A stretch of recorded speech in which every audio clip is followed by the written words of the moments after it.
partner comes in here. So I think actually, why don't you come on in? Stephanie Morel is going to be helping me and helping us. So thank you very much. Okay, so the basic stances, there's two major groups of training practice. One is called fixed step and one is called active step. Now we're going to be working mostly with fixed step, which means that your stance is and stays the same.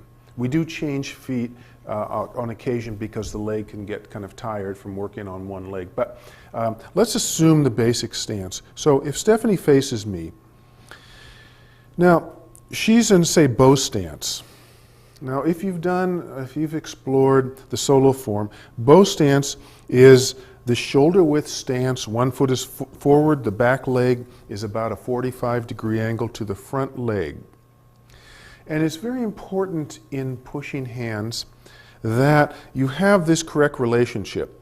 If the stance is too narrow, the person will not have balance and it'll be easy to lose the balance. If it's too long, the person will not be able to move easily and well. So the basic shoulder width stance. And it's also important not to, if say I'm facing you in both stance, not to be too narrow. Even though you might have shoulder width, if it's too narrow, it's easy to lose one's balance. We need to have what we call a good solid base of support. So if Stephanie faces me with hers, then for this exercise, I face her. And in this case, we both have our right foot forward. And to start off with, the feet, the instep or ball of the foot should be about on the same line with about a hand's distance in between the 2 feet. The bodies face each other. Okay. Now we're going to start off with the most basic of all, which is called single hand, join hands with fixed step. Single hand, join hands with fixed step. So in order to start, what we're going to do is join the back of our wrists together. Now, it is very important to stay relaxed. If our shoulders are up, then there's so much tension in here, she will not be able to feel what exactly it is that I'm doing. So we keep the shoulders relaxed.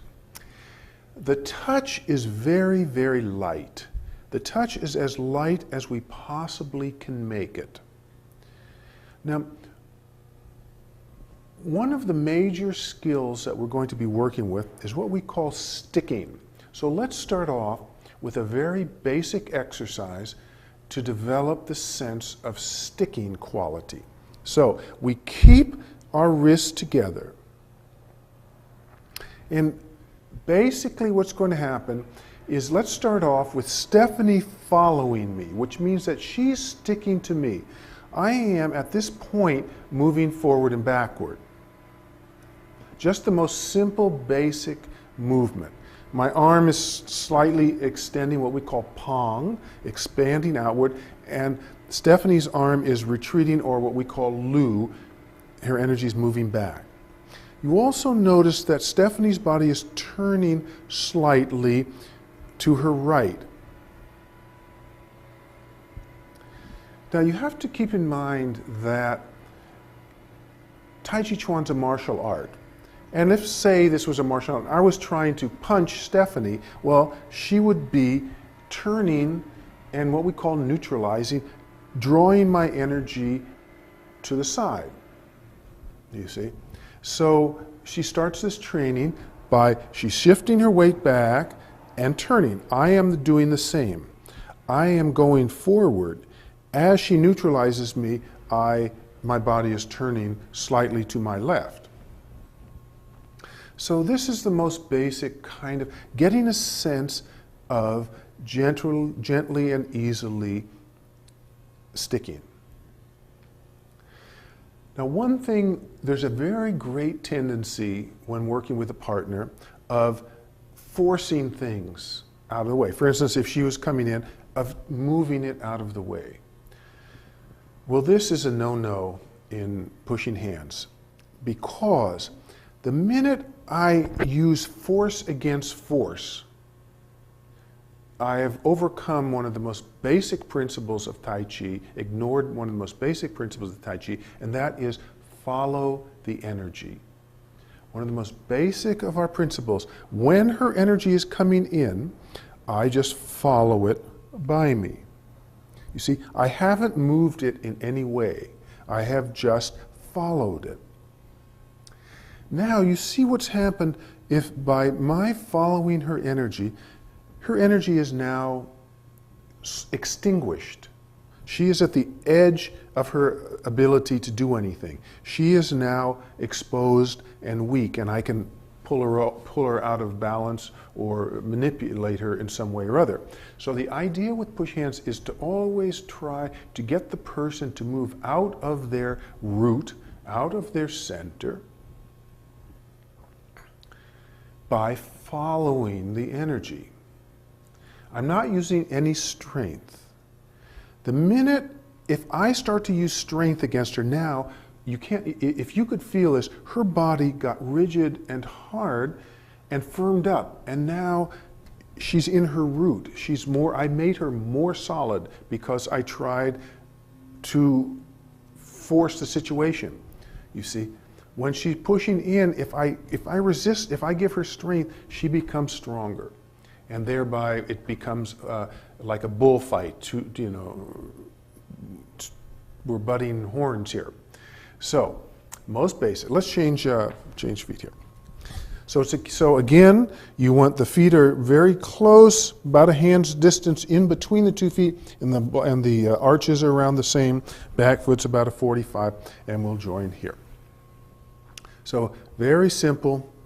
Now, anytime you're doing partner exercises, it's very important to have your intention correct. What I am doing is I am going right for Stephanie, and she is turning and neutralizing me. Now what happens is, since I know she is going to be neutralizing me, pretty soon I'm sort of losing my consciousness and I'm going every which way, which does not help her. She is not going to be able to learn. What I want to do is go right for her, and she goes right for me. That way we are learning. Now, what I said in the very beginning about this should not be called push hands, it should be called push bodies, if anything, or push legs. When Stephanie brings her energy towards me, is attacking me, I sink back and gather the energy into my quad, into my hip area, into my leg. This is what's called borrowing energy. My leg is now like a spring that has been compressed. Stephanie is sort of at the edge of her ability to do anything. When I've gathered my energy appropriately and the time is right, it comes springing out of my leg and forward up through my body and out my arm. So you could see it's all coming from the legs. The arms are relaxed. It's all coming from the legs.